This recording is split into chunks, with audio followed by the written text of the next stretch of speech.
What if I told you that the thoughts in your head might not even be yours?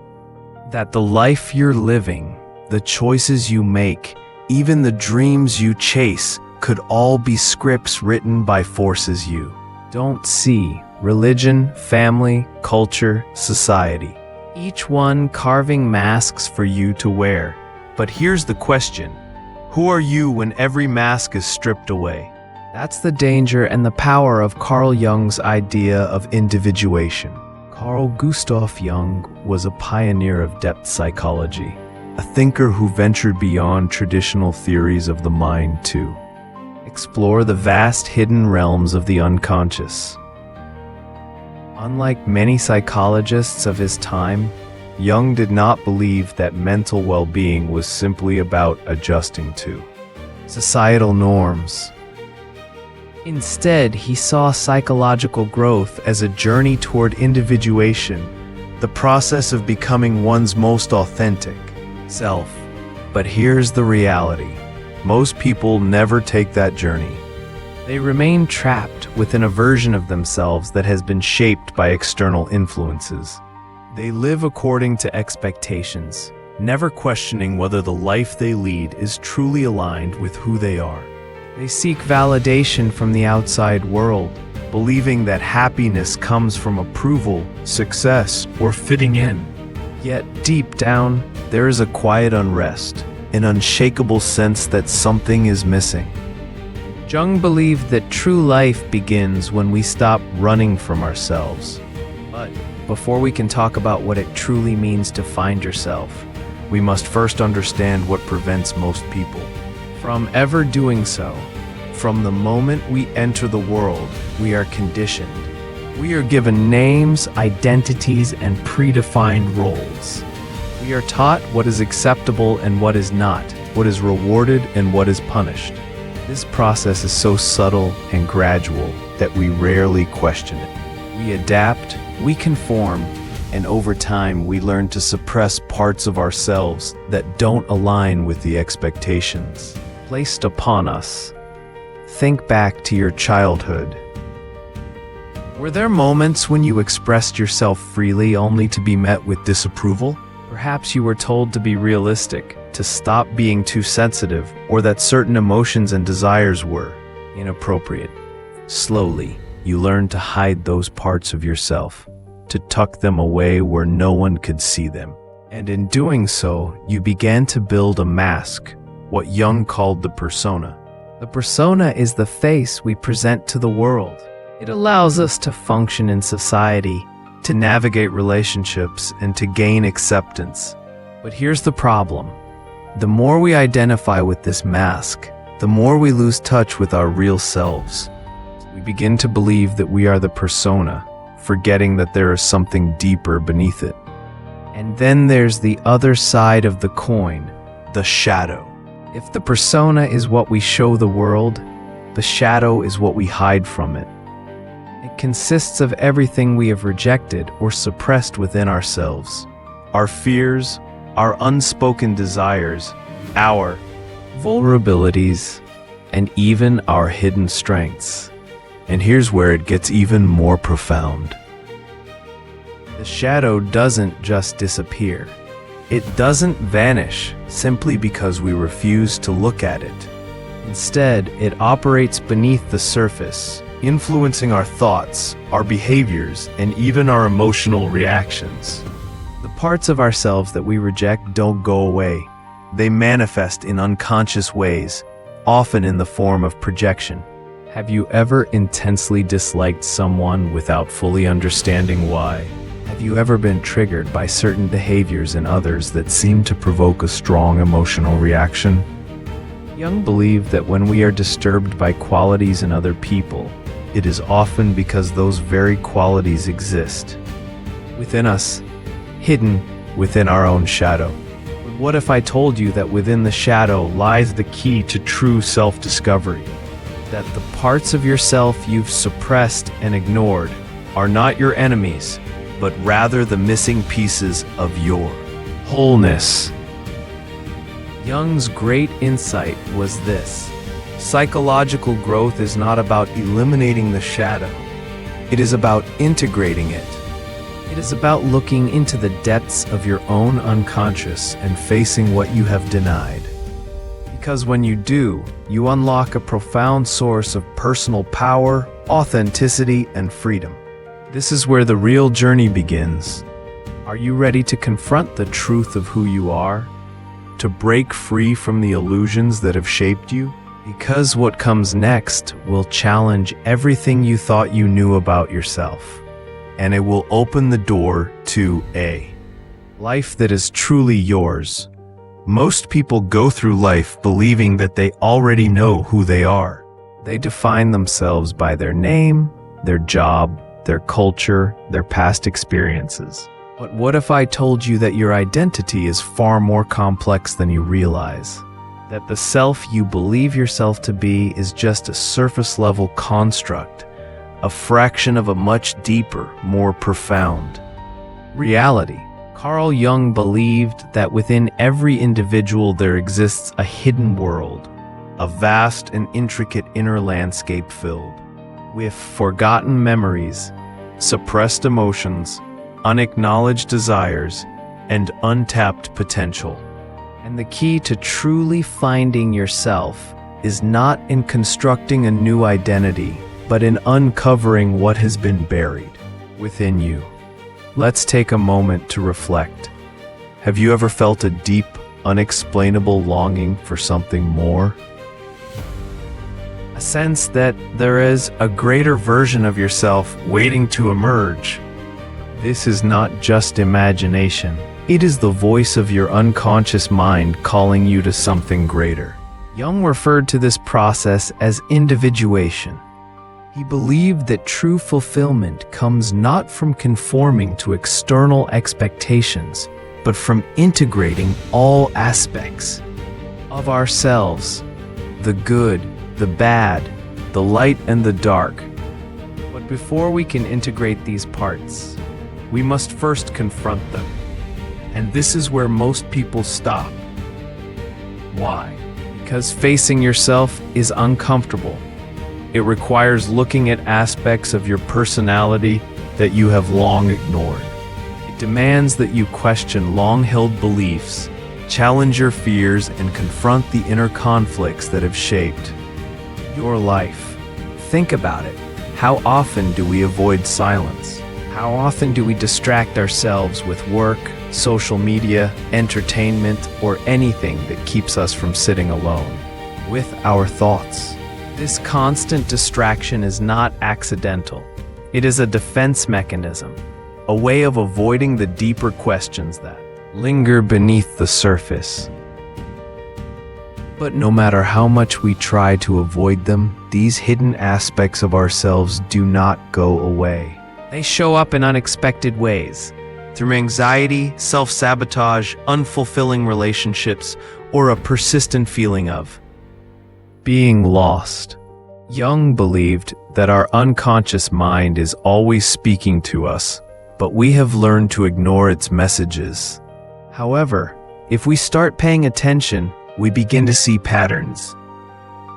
We begin to notice how our deepest wounds influence our choices, how our suppressed desires shape our behaviors, and how the things we fear most often hold the greatest lessons. Let's consider a simple yet powerful example: fear of rejection. Many people go through life terrified of being judged or abandoned. They seek approval, avoid conflict, and suppress their true thoughts to maintain harmony. But where does this fear come from? Is it really about the opinions of others, or does it stem from something deeper? Perhaps an old wound, an experience from childhood, a moment when they felt unseen or unworthy. Jung would argue that this fear is not just an emotion, it is a shadow aspect of the self that has not been fully acknowledged, and until it is brought into the light, it will continue to control one's actions from behind the scenes. But here's the incredible thing. When we finally face these hidden parts of ourselves, they lose their power over us. Imagine for a moment what it would feel like to live without fear of judgment, to to speak your truth without hesitation, to make decisions not based on what others expect, but on what resonates deeply within you. This is the power of individuation. It is not about becoming someone new. It is about becoming more of who you truly are. But how do we begin? How do we uncover the unconscious forces that shape our lives? Jung believed that one of the most powerful ways to access the unconscious is through symbols, dreams, and introspection. He saw dreams as messages from the deeper self, revealing hidden truths about our psyche. He also emphasized the importance of creative expression, art, writing, music, and other forms of self-exploration as ways of accessing and integrating the unconscious mind. But perhaps the most important step is simply this: awareness. The moment you begin to question your thoughts, your reactions, and your deeply held beliefs, you are already taking the first steps toward transformation. The moment you stop running from discomfort and start facing it with curiosity, you begin to reclaim your true self. Because here's the truth: most people live their entire lives as strangers to themselves. They follow the paths laid out for them, never realizing that they have the power to choose something different. They suppress their true nature, never realizing that their greatest strength lies in embracing all that they are. But you don't have to be one of those people. You have the power to break free from the illusions that have held you back, to shed the layers of conditioning and fear that have kept you from experiencing life fully, to step into the fullness of who you are, unafraid and unapologetic. And in the next part, we are going to explore something even more profound: the hidden archetypes within you. These ancient patterns buried deep in your psyche hold the key to unlocking your greatest potential. What you are about to learn may change the way you see yourself forever. If the journey to finding yourself were as simple as making a decision, everyone would already be living in complete alignment with their true nature. But as we've seen, the process is far more complex. It is not just about choosing who we want to be. It is about uncovering the forces that have shaped us, facing the parts of ourselves we have rejected, and integrating them into a whole, authentic identity. But here's a question: why do we feel drawn to certain behaviors, desires, or fears? Why do we repeat the same mistakes or fall into the same patterns even when we try to change? Carl Jung's answer was revolutionary. He believed that within every human being there exist universal patterns, deep-rooted psychological blueprints that influence our thoughts, emotions, and behaviors in ways we often do not fully understand. He called these patterns archetypes. Jung argued that archetypes are ancient collective images stored in what he called the collective unconscious, a level of the psyche shared by all human beings, inherited from the experiences of our ancestors. These archetypes shape our personal identity, our relationships, and even the way we perceive the world. Think about the stories that have been told throughout history: the hero's journey, the wise mentor, the shadowy villain, the innocent child. These characters appear in myths, religions, literature, and even in our dreams. They are not just fictional, they represent psychological forces that exist within all of us. And whether we realize it or not, these archetypes are constantly at play in our lives. For example, consider the hero archetype. This is the part of you that longs for purpose, that feels called to something greater. It is the part of you that seeks to overcome obstacles, grow stronger, and achieve a higher version of yourself. But this archetype does not exist in isolation. It is always accompanied by the shadow. The shadow, as we discussed earlier, represents the repressed and hidden aspects of the self. It is the part of you that contains your fears, your weaknesses, and even your untapped potential. In myths, the hero must confront the shadow, often symbolized as a monster, an enemy, or a great challenge, before they can truly evolve. Now let's bring this into real life. Have you ever had a moment when you knew you needed to change, but something inside you resisted? A time when you had the opportunity to step into a greater version of yourself, but fear, doubt, or self-sabotage held you back? This is the battle between the hero and the shadow playing out within you. The mistake most people make is trying to suppress the shadow instead of understanding it. But Jung believed that true transformation happens when we integrate the shadow, not by rejecting it, but by learning from it. Let's say you struggle with self-doubt. Instead of ignoring it or pretending it doesn't exist, Jung would encourage you to ask, where does this self-doubt come from? Is it truly yours, or was it planted in you by past experiences, societal expectations, or the voices of others? What lessons does it hold? Could it be that within your doubt, there is actually a hidden strength, such as humility, introspection, or the ability to see things from multiple perspectives? When we begin to see our struggles not as weaknesses, but as messages from the unconscious, everything changes. But archetypes go beyond just the hero and the shadow. There are many other forces within us, each with its own role in shaping our identity. One of the most powerful is the anima and animus archetype.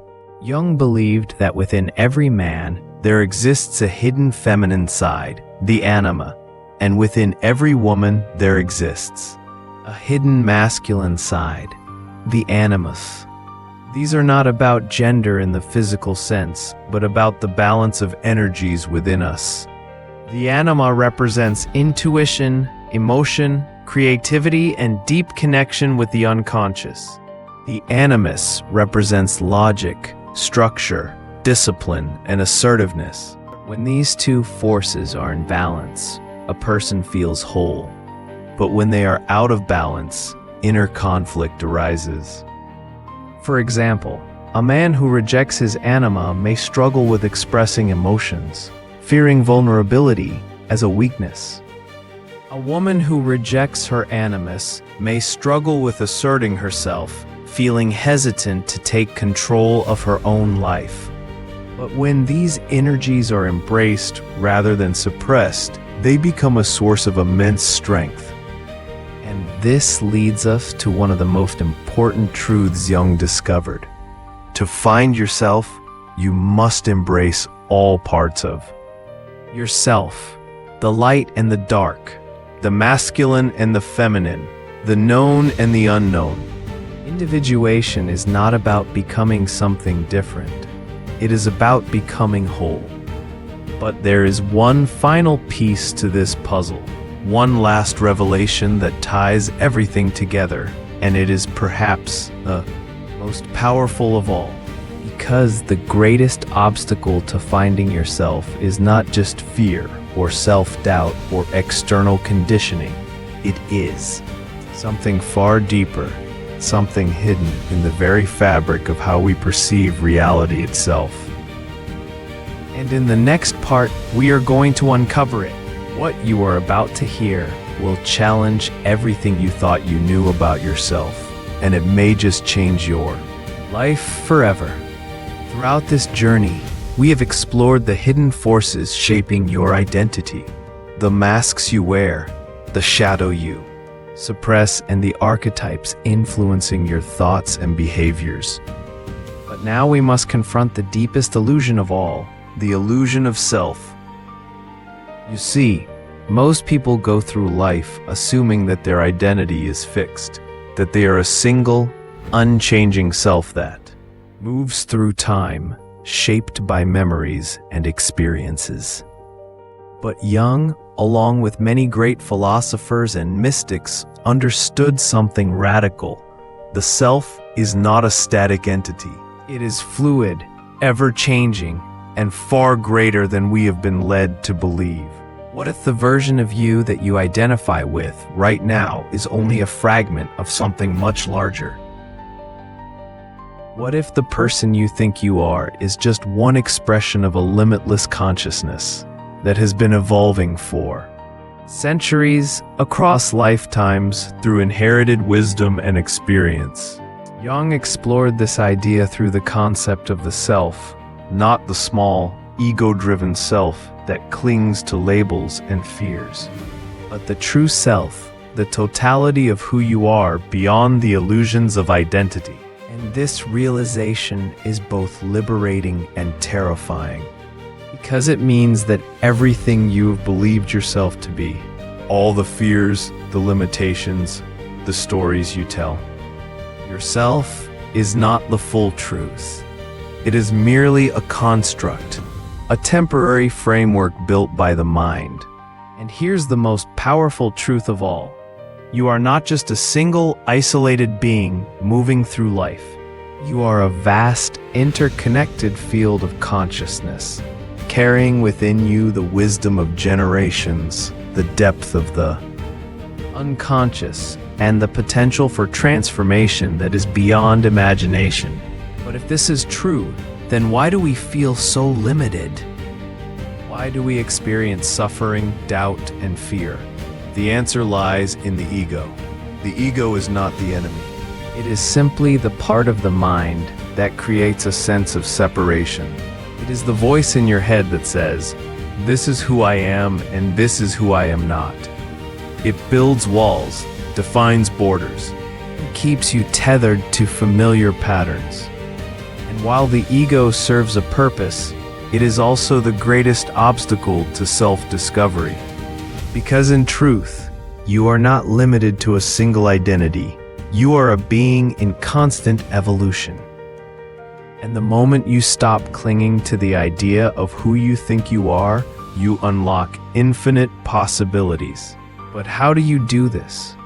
How do you step beyond the illusion of self and into the fullness of your existence?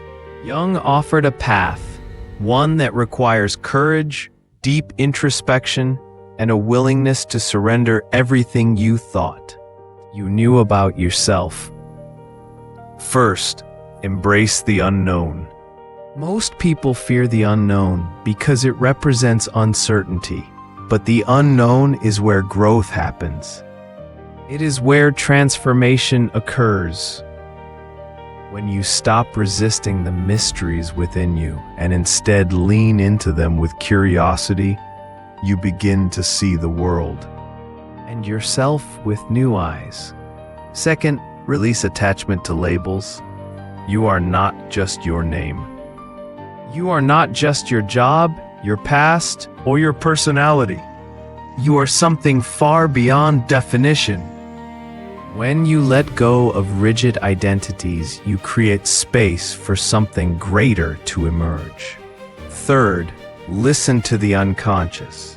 Your dreams, your instincts, your deep intuitions, they are not random. They are messages from the self, guiding you toward wholeness. The more you tune in, the more you will begin to recognize patterns, synchronicities, and signs that lead you toward your true path. And finally, surrender to the process. Finding yourself is not a destination. It is not something you achieve and then forget about. It is an ongoing journey, an unfolding of deeper and deeper layers of truth. And here's the ultimate revelation. You were never truly lost. You have always been here. The self you have been seeking has been within you all along, waiting to be remembered. So let me leave you with a question that most people are too afraid to ask themselves. Do we ever truly discover who we are? Or do we just learn to live with the masks that fit us best? Drop your answer in the comments. I want to see how many of you dare to confront it. And if this video sparked something real in you, share it with someone who might be ready to question their own reflection. This was only the surface. Want more? Hit subscribe and dive into Cypher.